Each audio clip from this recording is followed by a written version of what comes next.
Dans les grandes compagnies, il y a une pratique qui consiste à rédiger des conventions pour régler des dynamiques entre les actionnaires. C'est une stratégie qui est super utile parce que si jamais il y a une problématique, on ramène la convention, voici ce qui était écrit, alors voici ce qu'on va appliquer. Mais c'est un outil qui est formidable qu'on peut utiliser à la maison quotidiennement et ça marche à merveille avec les enfants.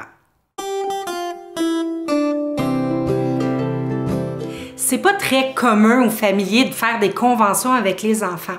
Mais il y a quelque chose qui fait que quand on élabore un document en groupe, qu'on en parle, qu'on en jase, qu'on choisit les mots, qu'on prend le temps de le rédiger et que tout le monde signe, soudainement, ça devient quelque chose de beaucoup plus sérieux.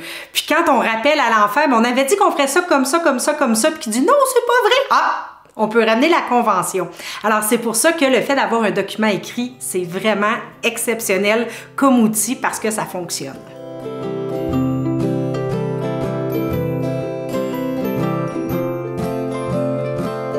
Alors, comment on procède pour faire une convention? Bien, c'est relativement simple. Premièrement, ça prend du papier, des crayons et idéalement des enfants. Et une thématique. Alors, la thématique la plus sensible chez nous depuis des années, c'est le comportement à table. Alors, j'ai des enfants qui n'aiment pas trop manger. Alors, des fois, c'est très difficile de leur faire avaler leur repas, qu'ils mangent correctement, puis poliment.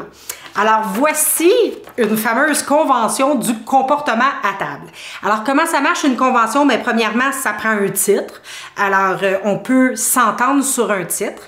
Ensuite, c'est les éléments importants. Fait que lorsque je mange en compagnie d'autres humains, j'ai la responsabilité de... Et là, on va écrire.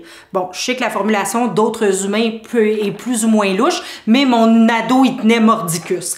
Alors, on a évalué ensemble que manger avec les couverts, c'est important. Donc, les couteaux, la fourchette, les cuillères et pas avec les mains. Manger une portion raisonnable parce qu'ils ne mangent pas.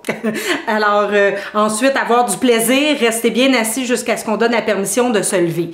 Il n'y a pas 25 milliards d'éléments qui vont tout oublier puis ça ne fonctionne pas. C'est succinct. Généralement, on va aller chercher 3 à 5 éléments.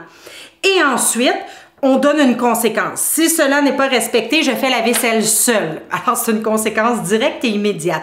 Et le plus important, les signatures. Alors, la première convention que j'ai rédigée pour mes enfants, mon petit dernier avait 2 ans. Bien, il a signé avec son empreinte digitale. Il était très fier d'avoir signé et Dieu sait qu'il a respecté cette convention-là vraiment scrupuleusement. Alors, c'est une procédure qu'on peut utiliser pour n'importe quelle raison. C'est très démocratique parce qu'on discute des tenants et aboutissants ensemble. On les rédige, on s'entend sur les mots. Alors après ça, on ne peut plus chialer, remettre en question, renégocier. C'est écrit, c'est fait. Reste plus qu'à implanter la dite convention.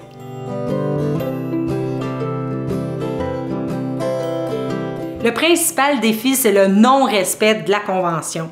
L'important dans ce temps-là, c'est simplement de la ramener, donc de la laisser pas trop loin et de la reprendre physiquement, de la montrer et de s'assurer qu'on relie les conséquences associées à son non-respect. Puis évidemment, bien, ces conséquences-là doivent être implantées systématiquement. De cette manière-là, vous allez voir que la tendance va être à respecter les éléments de plus en plus parce que sinon, ça coûte cher. Lorsqu'on a une entente entre les diverses parties écrites noir sur blanc sur un bout de papier, il y a beaucoup moins de chicanes et il y a moins de chances qu'on crie à l'injustice parce que maman n'est pas gentille puis elle invente des nouveaux règlements à table dont on n'a jamais entendu parler. C'est drôle parce que dès qu'on leur fait lire la phrase et « Ah oui, je m'en souvenais plus, je suis désolée » et le repas d'après, généralement, c'est respecté.